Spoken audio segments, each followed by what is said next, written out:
ಆತ್ಮೀಯರೇ ನಮಸ್ಕಾರ. ಮತ್ತು ನನ್ನ ಹೆಸರು ಬಂದ್ಬಿಟ್ಟು ಅಮೃತರಾಜ್ ಜಿ ಕೆ ಅಂತ. ಇವತ್ತು ನಾನು ಮಾತಾಡ್ತಿರೋ ವಿಷಯದ ಪುಸ್ತಕದ ಬಗ್ಗೆ ಮಾತಾಡ್ತಾ ಇದ್ದೆ. ಪುಸ್ತಕ ಅಂದರೆ ಏನಪ್ಪ ಅಂದರೆ ಅಣಿವರಿಯದ ಶಿಕ್ಷಕ ಅಂತ ಹೇಳ್ತಾರೆ. ಪುಸ್ತಕ ಏನಪ್ಪ ಅತ್ಯುತ್ತಮ ಸ್ನೇಹಿತ ಅಂತ ಹೇಳ್ತಾರೆ. ಆಮೇಲೆ ಪುಸ್ತಕವನ್ನು ಮತ್ತು ಓದ್ತಾ ಇರೋದ್ರಿಂದ ಮತ್ತು ನಮ್ಮಲ್ಲಿ ಸಕಾರಾತ್ಮಕ ಮನೋಭಾವ ಹೆಚ್ಚಿಗೆ ಆಗುತ್ತೆ, ಮತ್ತು ಆತ್ಮವಿಶ್ವಾಸ ಹೆಚ್ಚಿಗೆ ಆಗುತ್ತೆ, ಮತ್ತು ವೊಕ್ಯಾಬುಲರಿ ಹೆಚ್ಚಿಗೆ ಆಗುತ್ತೆ. ಮತ್ತು ನಾವು ಅತ್ಯುತ್ತಮ ಪುಸ್ತಕ ಅಂತ ಹೇಳಿದ್ರೆ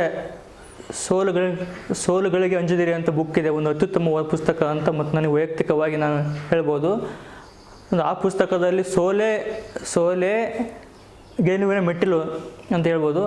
ಆಮೇಲೆ ಸಾವಿಲ್ಲದ ಮನೆ ಇಲ್ಲ, ಆಮೇಲೆ ಸಾವಿಲ್ಲದ ಮನೆ ಇಲ್ಲ,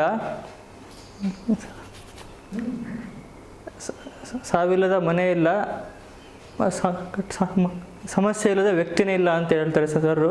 ಆಮೇಲೆ ಒಂದು ಅತ್ಯುತ್ತಮವಾದಂಥ ವಾಕ್ಯ ಇದು, ಸೋಲು ಗೆಲುವಿನ ಮೆಟ್ಟಿಲು. ಸೋಲು ಯಾವಾಗಲೂ ಇದ್ದು ಫೇಸ್ ಮಾಡ್ಕೊಂತ ಮುಂದೆ ಹೋಗ್ತಾ ಇರ್ಬೇಕಾಗತ್ತೆ. ಮತ್ತು ನಾವು ಆಮೇಲೆ ಸುಮಾರು ಜನ ಅಬ್ರಹಾಂ ಲಿಂಕನ್ ಇದ್ದಾರೆ, ಮತ್ತು ನಮ್ಮ ಅಬ್ರಹಾಂ ಲಿಂಕನ್ ಆಗಲಿ, ಆಮೇಲೆ ಅಮಿತಾಬ್ ಬಚ್ಚನ್ ಆಗಲಿ, ಅವರೆಲ್ಲ ಅವೆಲ್ಲ ಮುಂದೆ ಹೋಗಿರೋದು. ಸೊ ಆಮೇಲೆ ಇವರೆಲ್ಲ ಮಾಲತಿ ಹೊಳ್ಳ, ಆಮೇಲೆ ಶಾರದಾ ಕೆ ರಾಜು ಅವರು. ಸೊ ಆಮೇಲೆ ನೆಕ್ಸ್ಟು ಇವೆಲ್ಲ ಏನು ಮಾಡಿದ್ದಾರೆ, ಫೇಸ್ ಮಾಡ್ಕೊಂತ ಅವ್ರು ಏನು ಬಂದಂಥ ಸಮಸ್ಯೆಗಳನ್ನ ಫೇಸ್ ಮಾಡ್ಕೊಂತ ಮುಂದೆ ಹೋಗ್ಬಿಟ್ಟು ಅವರು ಉನ್ನತ ಒಂದು ಸಾಧನೆಯನ್ನು ಮಾಡಿದ್ದಾರೆ. ಇದೇ ರೀತಿಯಾಗಿ ಮತ್ತು ನಾವೇನೇನೇ ಬಂದರೂ ಕೂಡ ನಾವು ಅದನ್ನು ಮತ್ತು ನುಗ್ಗಿ ಫೇಸ್ ಮಾಡಿ ನಾವು ಅದನ್ನು ಮಾಡಿದರೆ ಕೂಡ ಮತ್ತು ನಮ್ಮಲ್ಲಿ ಆತ್ಮವಿಶ್ವಾಸ ಹೆಚ್ಚಿಗೆ ಆಗುತ್ತೆ, ಮತ್ತು ನಾವು ಒಂದು ಉನ್ನತ ಮಟ್ಟಕ್ಕೆ ಏರಲಿಕ್ಕೆ ನಮಗೆ ಅವಕಾಶ ಸಿಗುತ್ತೆ. ಪುಸ್ತಕಗಳು ಏನದವಲ್ಲ ಮತ್ತು ನಮಗೆ ಅತ್ಯುತ್ತಮ ಶಿಕ್ಷಕ ಇದ್ದಂತೆ ಅವು. ಮತ್ತು ನಾವು ಹೆಚ್ಚು ಓದೋದ್ರಿಂದ ಮತ್ತು ನಮ್ಮಲ್ಲಿ ವೊಕ್ಯಾಬುಲರಿ ಹೆಚ್ಚಿಗೆ ಆಗುತ್ತೆ. ಇದರಿಂದ ಮತ್ತು ನಾವು ಮಾತಾಡಲಿಕ್ಕೆ ಕೂಡ ಒಂದು ಆತ್ಮವಿಶ್ವಾಸ ಮತ್ತು ನಮಗೆ ಬರ್ತಾ ಇರುತ್ತೆ. ಪುಸ್ತಕಗಳು ಏನು ಮಾಡ್ತವೆ ಮತ್ತು ನಮ್ಮಲ್ಲಿ ಸಮಯವನ್ನು ಯಾವ ರೀತಿ ಮತ್ತು ನಾವು ಅದನ್ನು ನಿರ್ವಹಣೆ ಮಾಡಬೇಕು ಅಂತ ಹೇಳ್ತವೆ. ಆಮೇಲೆ ಅತ್ಯುತ್ತಮವಾಗಿ ಮತ್ತು ನಮಗೆ ಮಾರ್ಗದರ್ಶನವನ್ನು ಮತ್ತು ನೀಡ್ತಾ ಇರ್ತವೆ.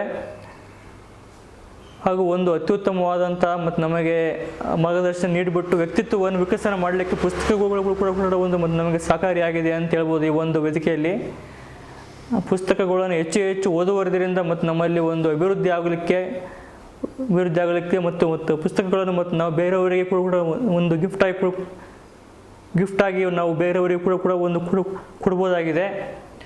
ಇದರಿಂದ ಅವರು ಕೂಡ ಅಭಿವೃದ್ಧಿ ಉದ್ದಾರಾಗ್ತಾರೆ. ಇಷ್ಟು ಹೇಳ್ಬಿಟ್ಟು ಒಂದೆರಡು ಮಾತನ್ನು ಮುಗಿಸ್ತಾ ಇದ್ದೇನೆ. ನಮಸ್ಕಾರ.